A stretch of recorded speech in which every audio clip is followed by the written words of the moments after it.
Hey everybody, it's Greg Harrelson here with Century 21, the Harrelson Group, and as you can see, I have my co-host, here with me, Abe Safa, also with Century 21, the Harrelson Group, and we are here to talk about what's going on in the latest real estate market of Myrtle Beach, South Carolina.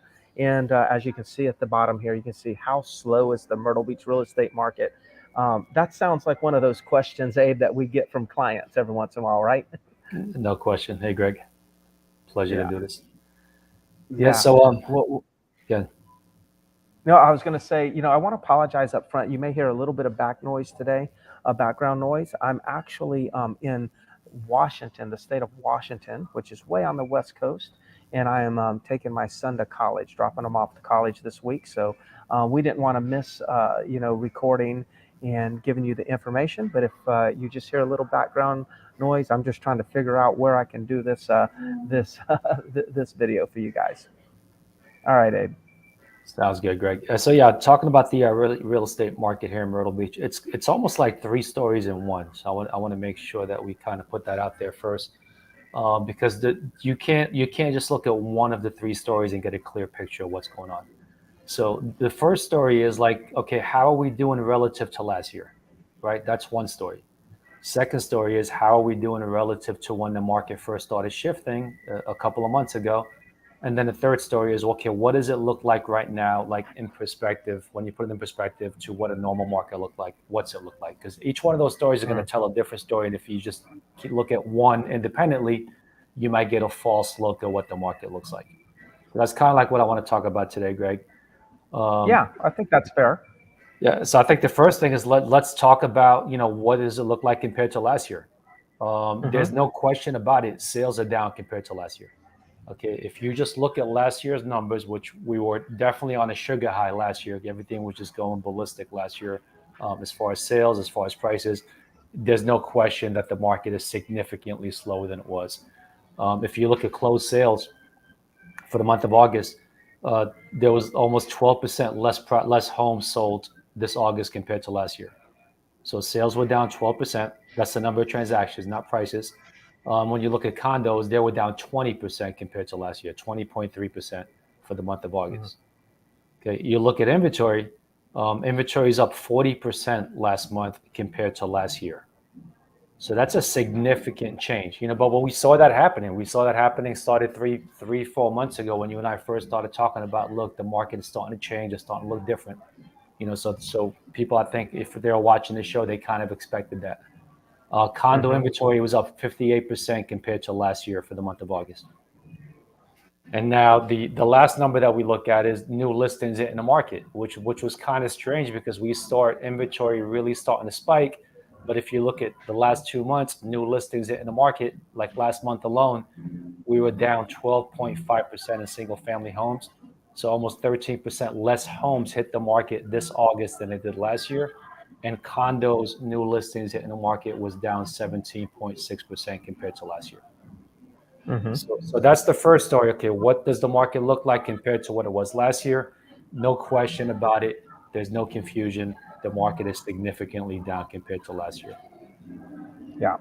And it's Any kind of confusing that there's not more listings coming onto the market. I know that that would be one's expectations, but my explanation of that is compared to the last time we had a market correction, people were they got involved in panic selling because they didn't have a lot of equity. So what we're seeing right now is people have equity in their property, so they're not panicking because there's threat of recession or there's talks on inflation. They don't panic and just react by throwing their property on the market really quick. Um, and so who knows what will happen in the next couple of months? That's why we have these talks every week. But that's one explanation. There could be other explanations. That's one explanation as to why the market's not being flooded by new listings right now. But isn't it interesting that, Abe, that new listings are down, but inventory overall is up? So what does that mean? How can there be less listings coming on, but more inventory going up? Yeah, that's a good question. So I mean, we saw the biggest jump in the inventory happen prior to 2 months ago. So when we go back and look at the numbers, when we look at where the market peaked, meaning like where was the hottest part of the market, where was the lowest level of inventory, it was back in the middle of April. So once we hit that peak, all of a sudden the next 2 months after that, between April and say maybe mid-June or early July, is where we saw the biggest spike in inventory. So that's when our inventory actually doubled. So if you look at that period of time, our inventory actually doubled. We went from a 1 month supply of inventory to a 2 month supply of inventory. And then ever since that, the last 8 or 9 weeks, inventory has not really changed. So it hasn't been growing, and that's the weird thing. The weird thing is, you would think, I think you were spot on with the there's no panic selling. You talk to a lot of these Mhm. sellers. Yeah, I mean, some of them would love to sell the way the market is right now, but like there's no urgency on their part to do it, because when they look at the conditions in the market, when they look at, okay, if I've got a 2.5 or 2.9% interest rate, or even 3% interest rate, and I sell, and I got to turn around and buy at a 6% interest rate, that kind of takes away their motivation. So there is no panicking. Back in Yeah. 2008, yeah, people like they were panicking. They're like, look, I got to sell because I'm going to be upside down Mhm. very shortly. And right now, we're not seeing that because people have so much equity. They're not concerned that if their property goes down a little bit, there's no panic in that sense. Yeah. But So, inventory has flattened out. Yeah. yeah, another observation is, and it's I just try to make as much logic at it as you do, and that is okay. So it seems like inventory levels are kind of leveled off. They're not really going up. They're not really going down, but new listings are going down. So it seems like inventory would be going down also.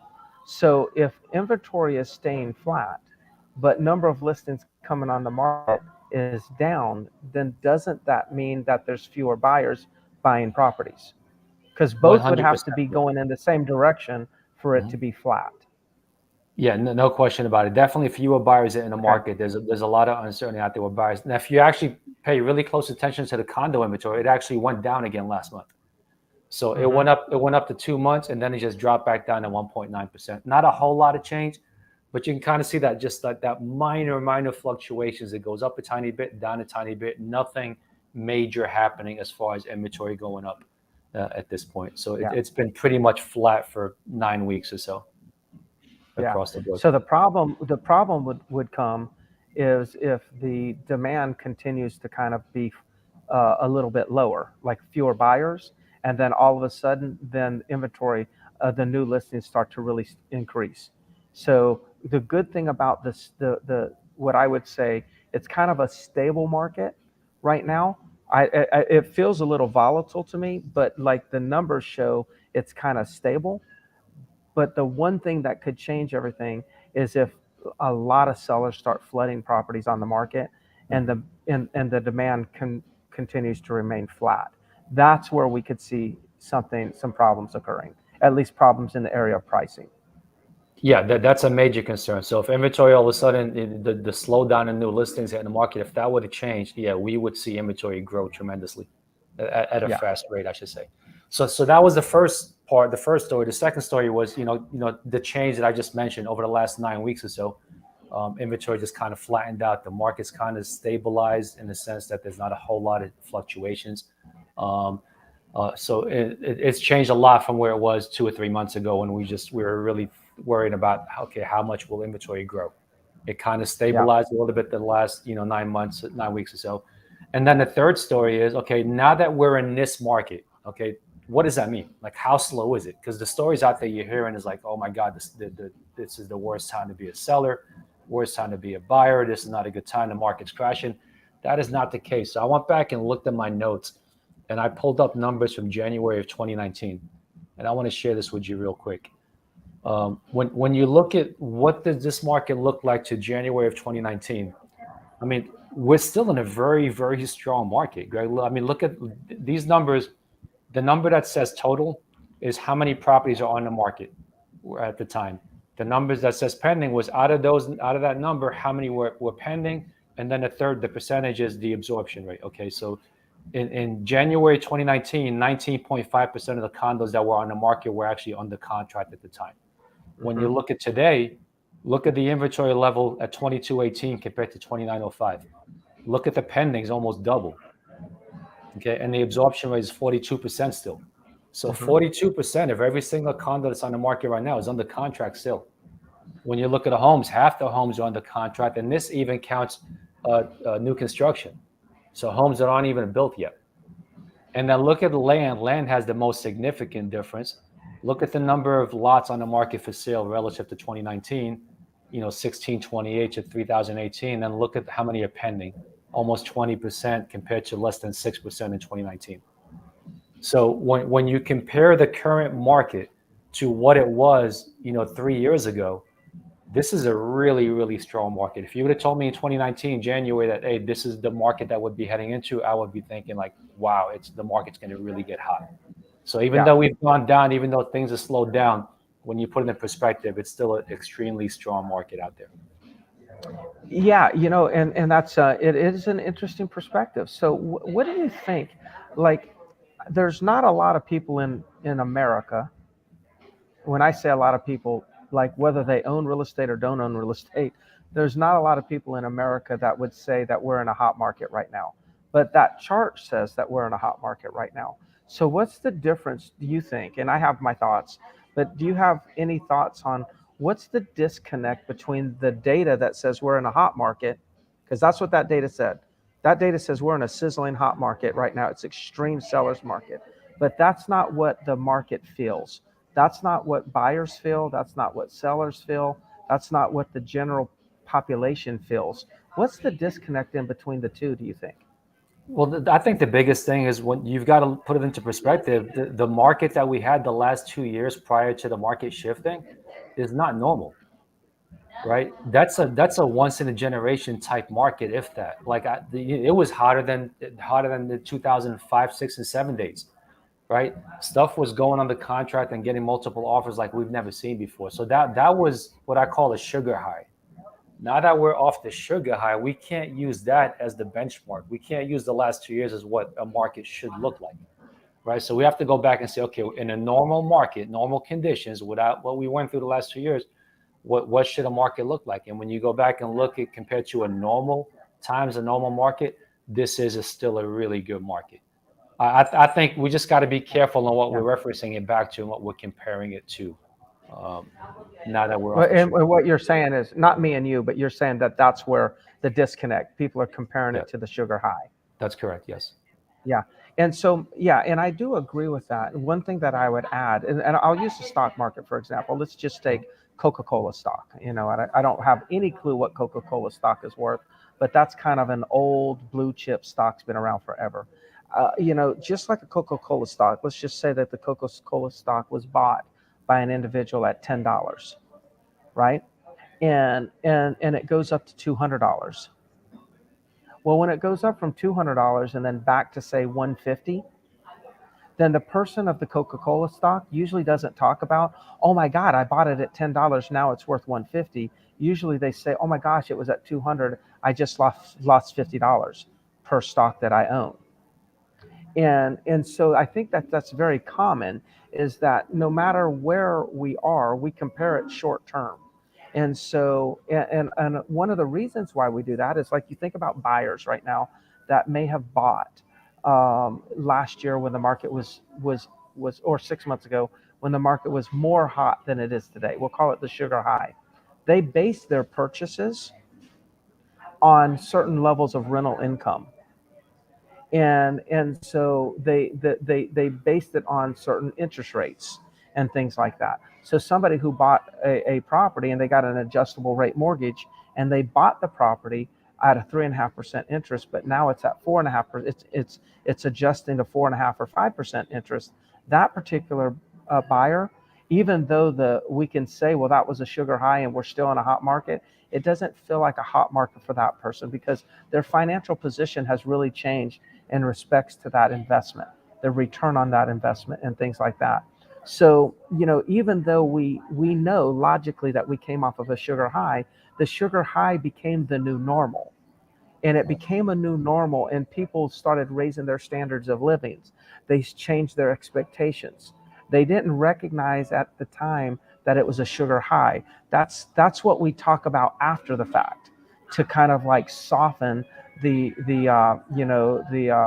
soften the impact of what we're currently dealing with. I agree, Abe, that if we look at today's numbers and we didn't look at last 6 months numbers, we would declare today as one of the hottest markets we've ever had in the last 20 to 25 years. It's probably the first or second hottest market even today. But it's just interesting how the consumer doesn't feel like it, Right. Right. and perception becomes reality. But the perception right now is the market is not that good, but the reality is the market's still very strong. So Yeah. just Yeah. And it's yeah. interesting times that we look at this data. This data is absolutely contradicts the perception, or at least the the conversations that consumers are having. Yeah. And the And challenge is, yeah. this Sorry, again. yeah and this is so important for you all listening, because I think some of the reasons why that the number of listings, as Abe said, number of listings has decreased, is because there's owners out there that perceive the market's really bad. If you're an owner out there and you're perceiving the market is really bad, you need to give us a call, because the market, he just showed you how good the market is. So right now, one great opportunity to exit out of a property, if you're thinking about selling, not don't sell if you're not thinking about selling, but if you're thinking about selling and you're hesitating because your perception is that the market is not that good, you need to give us a call, because the reality is there's less inventory and we can get you that top price still today. There's very rare exceptions where that's not the case. There's very Yeah. rare exceptions. Yeah. That's a great point, Greg. And it's evident. And when you look at the numbers, when you look at the number of withdrawals we're seeing right now off the market, it went through the roof. For 2 years, nothing was being withdrawn or expired. Everything was hitting the market and selling in hours. So now we're seeing Yeah, properties being withdrawn in 7 days, 10 days, 21 days from being on the market, because of the seller's perception and their expectations. Their expectation was, yeah, let's put it on the market. Oh, it didn't sell in 7 days. The market's not a good time to sell. Let me pull it off the market. That's just not realistic nowadays. So some of yeah, that responsibility falls on the agent, and also preparing them, the seller, and letting them know what the market really looks like. That you can't expect a home to sell in 7 days unless it's priced aggressively to sell in 7 days. So the perception is that it's just not a good time to sell, and it's just so not true. Um, so really, yeah, I think you got to be careful and make sure you look at the numbers yeah, precisely. Yeah. yeah, for sure. Absolutely. The other thing, maybe next week we could talk about. I'd be interested to see how many price reductions are taking place, how many expires are actually really hitting the market. That also kind of gives us a little bit of a preview as to what we might be able to expect for pricing. It's all speculative, but it's something actually we should look at. Sounds good. All right, good. What about the Fed rate? I know that we were going to mention something about that. Is today Today's tomorrow?